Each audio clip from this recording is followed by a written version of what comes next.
രാഷ്ട്രീയം വഴിയെ വരുന്നതാണ്. സമസ്ത കേരള ജംഇയ്യത്തുൽ ഉലമ ഒരു നൂറ്റാണ്ട് കാലമായി കേരളത്തിലെ മതപരവും ആത്മീയവും സാമൂഹികവും വിദ്യാഭ്യാസപരവും ഒക്കെയായ കാര്യങ്ങളിൽ മേൽനോട്ടം വഹിച്ചുകൊണ്ടിരിക്കുകയും അതിൽ പ്രവർത്തിക്കുകയും ചെയ്തുകൊണ്ടിരിക്കുന്ന ഒരു സംഘടനയാണല്ലോ.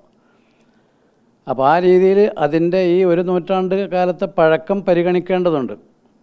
പഴക്കം മാത്രമല്ല, അത് അതിൻ്റെ ഭരണഘടനയും അതിൻ്റെ പൂർവികരായ നേതാക്കന്മാരുടെയും മാർഗദർശികളുടെയും ഒക്കെ രീതിയും വഴിയും അനുസരിച്ചാണ് അത് സംഭവിച്ചുകൊണ്ടിരിക്കുന്നത്, നടന്നുകൊണ്ടിരിക്കേണ്ടത്.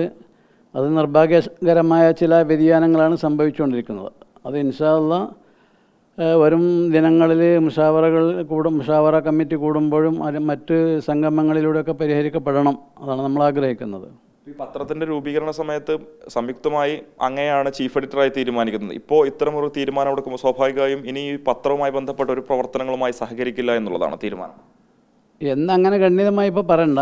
ഞാൻ പറഞ്ഞല്ലോ, അത് ശുദ്ധീകരിച്ചെടുക്കണം. ഒരു പത്രത്തിന് ചില നയങ്ങൾ, ചില ഉദ്ദേശ ലക്ഷ്യങ്ങൾ, കാഴ്ചപ്പാടുകൾ, വീക്ഷണങ്ങളൊക്കെ ഉണ്ടാവും. അത് സമസ്ത കേരള ജംഇയ്യത്തുൽ ഉലമയുടെ പവിത്രമായ ആശയാദർശങ്ങളിൽ അധിഷ്ഠിതമായി തന്നെയാണ് വേണ്ടത്. അങ്ങനെയാണ് നടന്നു വന്നിരുന്നതും തുടക്കം കുറിക്കപ്പെട്ടതും അങ്ങനെയാണ്. പിന്നെയാണല്ലോ ഈ മാർഗഭ്രംശങ്ങളും വ്യതിയാനങ്ങളൊക്കെ സംഭവിക്കുക. അപ്പോൾ അത് ശരിയാക്കാനുള്ള ശ്രമങ്ങൾ നടത്തണം. അപ്പോൾ ഈ ആരുടെ നേതൃത്വത്തിലാണ് ഇപ്പോൾ ഈ സമസ്തയുടെ പോക്ക് എന്നാണ് അങ്ങ് മനസ്സിലാക്കുന്നത്? ഇപ്പോൾ ഈ പരിപാടിയിൽ ജിഫ്രി തങ്ങളുടെ പോലെ മുതിർന്ന നേതാക്കൾ പങ്കെടുക്കുമ്പോൾ സ്വാഭാവികമായും ഈ ഒരു നയം മാറ്റത്തെ അവരൊക്കെ തന്നെ പിന്തുണയ്ക്കുന്നു എന്നുള്ളതല്ലേ മനസ്സിലാക്കേണ്ടത്? അങ്ങനെ മനസ്സിലാക്കാവുന്നതാണ്. അല്ലെങ്കിൽ അവരുടെ ചില വീക്ഷണ വൈജാത്യങ്ങൾ അതിൻ്റെ പരിണതി ആണ് അത് എന്നും അനുമാനിക്കാവുന്നതാണ്. ഒരു സമുദായ സംഘടന എന്ന നിലയിൽ സമസ്ത കാലങ്ങളായിട്ട് ഈ ഇടതുപക്ഷ പ്രസ്ഥാനങ്ങളോടൊക്കെ സ്വീകരിച്ചിരുന്ന നിലപാടൊക്കെ നമുക്കറിയാം. പക്ഷേ സമീപകാലത്തായി സ്വീകരിക്കുന്ന പല നിലപാടുകളും സമസ്തയിലെ അങ്ങ് ഉൾപ്പെടുന്ന ആളുകൾക്ക് അതിൽ കൃത്യമായ അതൃപ്തി ഉണ്ടെന്ന് നേരത്തെ പറഞ്ഞിരുന്നു. സ്വാഭാവികമായും അതിൻ്റെ ഒരു തുടർച്ചയായിട്ട് വേണം ഇക്കാര്യങ്ങളൊക്കെ തന്നെ കാണാമെന്ന രീതിയിലുള്ളൊരു പ്രചാരണമാണ് ഒരു ഭാഗത്ത് നടക്കുന്നത്. അതിൽ വസ്തുതയുണ്ടോ?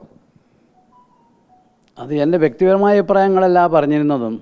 ഈ ഒരു നൂറ്റാണ്ടായി സമസ്ത കേരള ജംഇയ്യത്തുൽ ഉലമയുടെ സമുന്നതരായ മഹാത്മാക്കളായ പണ്ഡിതന്മാർ ഈ നിരീശ്വര നിർമ്മത പ്രസ്ഥാനങ്ങളോട്, ദൈവനിഷേധികളോട്, മതനിരാസ സമീപനങ്ങൾ വെച്ചു പുലർത്തുന്നവരോട് ഒക്കെ സ്വീകരിച്ചിരുന്ന കാഴ്ചപ്പാടുകൾ അല്ലെങ്കിൽ അവരോട് പുലർത്തിയിരുന്ന അകലങ്ങൾ ഇതൊക്കെ സുജ്ഞാതമാണ്. അടുത്ത കാലത്തായിട്ട് അതിന് ചില മാറ്റങ്ങൾ വന്നു തുടങ്ങിയിട്ടുണ്ട്. സുപ്രഭാതം ഗൾഫ് എഡിഷൻ പ്രകാശനം തന്നെ ചടങ്ങ് തന്നെ അതിനൊരു തെളിവാണ്.